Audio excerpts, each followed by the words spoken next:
You want to support Roland Martin Unfiltered? Be sure to join our Bring the Funk fan club. Every dollar that you give to us supports our daily digital show. There's only one daily digital show out here that keeps it black and keep it real. It's Roland Martin Unfiltered. Support the Roland Martin Unfiltered daily digital show by going to RolandMartinUnfiltered.com. You can make this possible. All right, folks, let's talk about what's happening in campaigns. We've had a number of people who are running for office on this show. Folks who are out there. Yesterday, we had some races that took place in Missouri. We'll get to that in a second. But in Ohio, Desiree Tims, she is trying to run for Congress's Ohio 10th district. The Dayton native is determined to unseat Congressman Mike Turner and flip her district seat blue. She joins us right now. She, of course, how you doing? Hi, how are you? Doing good. So what are the top issues that you're focused on, and what does your district look like? I mean, is it a purple district? Is it a largely red district? What does it look like? Yeah, so my district is purple. My district is surrounded by, it's the city of Dayton and surrounding areas. We have more than 5 colleges and universities, including 2 HBCUs. What we know to be true in my district is that in 2012, African-American voter turnout here was 74%. And in 2018, it dropped to 43%. Wait. Hold up. What did you just say? And it was how? Go ahead again. 74%. In what year? In 2012. 74% in 2012. That's right. That's a presidential election. Turnout. 74% black turnout. And it dropped to what in 2016? 43. Wow. So we have to make sure that we're turning out to vote and that we're showing up.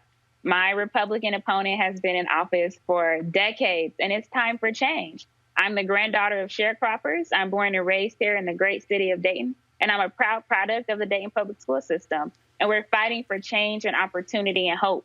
People are tired, and we've had enough. And so I am thrilled and honored to be the first African-American Democratic nominee and the first woman to represent this district in Congress. You've gotten backing from Senator Kamala Harris, Senator Cory Booker, and others. And so what is the strategy there? Because so when you look at those particular numbers, in 2016, what was the margin by which Turner won re-election?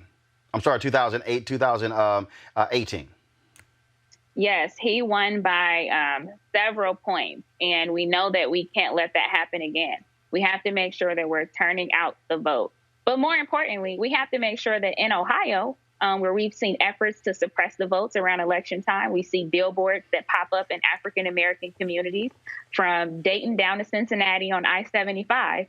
There are voter intimidation signs that say if you vote or you misspell something or you do this wrong, you're looking at felony jail time. We have to make sure that we're stopping that from happening so that people feel comfortable voting. And that's going to be key to this election. We have the numbers on the ground. Frankly, we have the momentum. I've outraised my Republican opponent. Last quarter, I outraised him 5-1. We're running a people-powered grassroots campaign, and we have the numbers and the energy on the ground to show it. This is going to be a turnout race. We need everyone who's eligible to vote, everyone who can register to vote and turn out, because we are going to be dependent on people getting to the polls and mailing in those ballots. And if you are mailing a ballot, you may need 2 stamps. A lot of people who voted in the primary by mail, they used 1 stamp, and it wasn't enough to get the ballot all the way to the box. And so we have to make sure that that happens here in November. Everything is on the ballot. And when we talk about that, obviously, it's a process there. But look, turnout. What are the issues that you're raising specifically to get African Americans to get out to vote in your district? Yeah, so in my community, we were once a booming area with General Motors and manufacturing, and we have been trying to rebuild since the 2008 recession. We have an amazing Air Force base, Wright Pat Air Force Base, which we're trying to expand and build jobs for people here in the community. Here's what we know to be true. We have a lot of people who graduate from some of the local colleges and universities, including our HBCUs. And we have a lot of people who are working at GM and the mom and pop subsidiaries, part of the supply chain, earning $25 an hour, and they had a union card, and those jobs are gone. So what I'm talking about on the trail is economic justice. We're talking about bringing opportunity and money back into people's pockets, making sure they bring home more money every 2 weeks. We're talking about rebuilding our community and our country. Our roads and our bridges are crumbling, and our air and our water, it needs work. So we have to make sure that we're talking about the issues that are relevant to Black people. And it's not just criminal justice. We care about those issues too, but we need to make sure that we're economically able to compete and that we have jobs that are viable, that will be able to uplift our families out of poverty or move from working class to the middle class.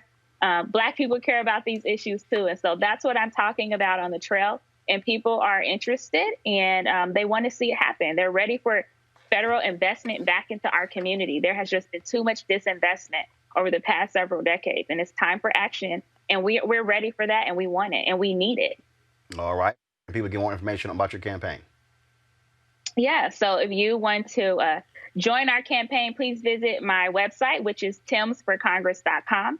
You can also add me on Twitter at TimsDesiree. We are championing issues and bringing everything to the table. This past week has been a very hard week for our community. The Dayton shooting that happened 1 year ago, we celebrated that anniversary yesterday. And then today marks 6 years since John Crawford III was shot and killed in a Walmart in Beaver Creek. Right now, we have activists, protests, and community leaders outside demonstrating and standing up for what we know we need, which is the George Floyd Justice and Policing Act and reform. We have to make sure that we feel free to move throughout our community and that we can coexist and live in peace. But more importantly, we know that justice is on the ballot. So I just wanted to reach out and send my condolences to the Crawford family. We're thinking of you today. All right, then. We surely appreciate it. Desiree Tims, thanks a lot. All right, folks, back to our Roland Martin Unfiltered video in just one moment. It's time to be smart. When we control our institutions, we win. This is the most important news show on television of any racial background. Y'all put $2, $3, $4, $5, $10, $15, $20, $30 on this and keep this going. What you've done, Roland, since this crisis came out in full bloom. Anybody watching this, tell your friends. Go back and look at the last 2 weeks, especially of Roland Martin Unfiltered. I mean, hell, go back and look at the last 2 days. You've had sitting United States senators today, Klobuchar and Harris. Whatever you have that you can bring to Roland Martin Unfiltered to support it, please do, because this information may literally save your life. Watch Roland Martin Unfiltered daily at 6 p.m. Eastern on YouTube, Facebook, or Periscope, or go to RolandMartinUnfiltered.com. Support the Roland Martin Unfiltered Daily Digital Show by going to RolandMartinUnfiltered.com.